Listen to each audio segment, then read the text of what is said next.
Hey GC, it's Tuesday, May 5th. Well, first things first, I know I said I'd do a room tour this week, but the guy who is coming to put my sister's bed together is not coming until tomorrow now, so I'm going to save that until next week and when everything's organised in this room, because it really isn't at the moment. You mentioned One Direction, and I have to say I'm not really into that sort of music, which I think I vaguely remember when One Direction formed. But I do kind of like Ed Sheeran. There are a couple of his songs that I like. But today I wanted to do my video on Captain Steve Rogers, because I keep thinking of these things that are stuck in my head and I really just want to talk about them and get them out. I keep thinking about Steve Rogers because I think he's a really dynamic character, and I have to say, like, there's going to be like the minimal spoilers for Age of Ultron in there, but it's mostly spoilers for the first Avengers film and the first Captain America film. I like Steve Rogers so much. I think a part of it is to do with the whole super soldier program, but I think he's so interesting and his way of thinking isn't really explored too much. I do not like calling Steve Rogers Captain America, because in my view Captain America and Steve Rogers are two different people. Steve Rogers is the guy who just wanted to serve. He wanted to be like every other man that was serving in the war, and Captain America was the character that was created by the politician, the senator, in order for them to raise money.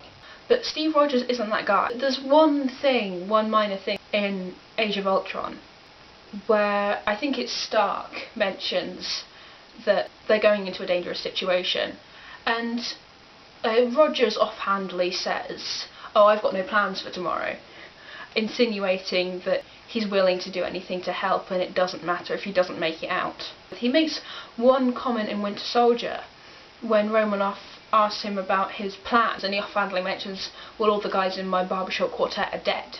And that's demonstrating that, you know, all his friends are gone, and the woman that he loves has had this life without him. But everyone else expects him to be this kind of jolly, upbeat guy, like especially in the fight in the end of the Avengers, where Stark automatically lets Rogers give them all commands, and that's because, you know, they all know that he's the only guy with military experience, and so he's the best guy for the job.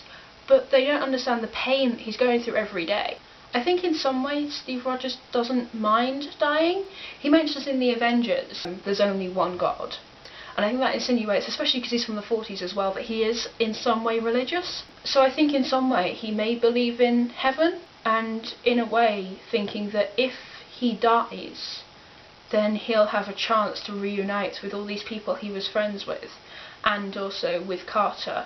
And I think that's just something that in a way he's looking forward to. Like Loki talks about it in the Avengers, that he's a man out of time. I think it's really sad because all the time he's thinking he doesn't belong in this time frame. But in the back of his mind he's thinking, well, what's the point? There are a few outtakes from like the beginning of the Avengers and Captain America, and there's one outtake where Steve Rogers has been given this file, and in it has kind of documentation of all of the Howling Commandos plus Howard Stark and Carter, because he's going through all of the Howling Commandos, and on the front of every page it just says deceased, so he keeps turning it over, it just says deceased, deceased, deceased, and it's kind of shoving it in his face that every single one of his friends is dead. And he gets to Howard Stark and it says deceased as well, and then Carter is the only one who's still alive, but you know, she's in her 90s, and it's kind of throwing it in his face, this is the life that you missed.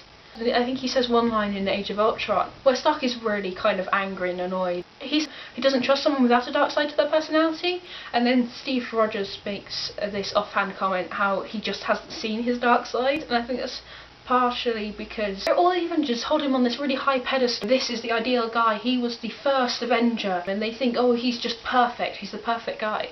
And so I think Steve Rogers, he feels he doesn't have the opportunity to express how he actually feels. I think this is even shown in Winter Soldier, where him and Romanoff are shown these two pictures, and there's one of Howard Stark and one of Peggy Carter. He says Howard, in kind of a way that he's accepted Howard's dead, but he's still sad about it, and then Romanoff looks at Carter and asks who she is, and Rogers just walks away at that point. I think in some ways that's because he doesn't feel like he can express his feelings, because people expect him not to. You kind of feel sad for him, because he should be able to express how he's feeling, and in a lot of ways he can't. So that's my depressing video about Steve Rogers. So I hope you have a good week, and I will see you on Friday. Bye!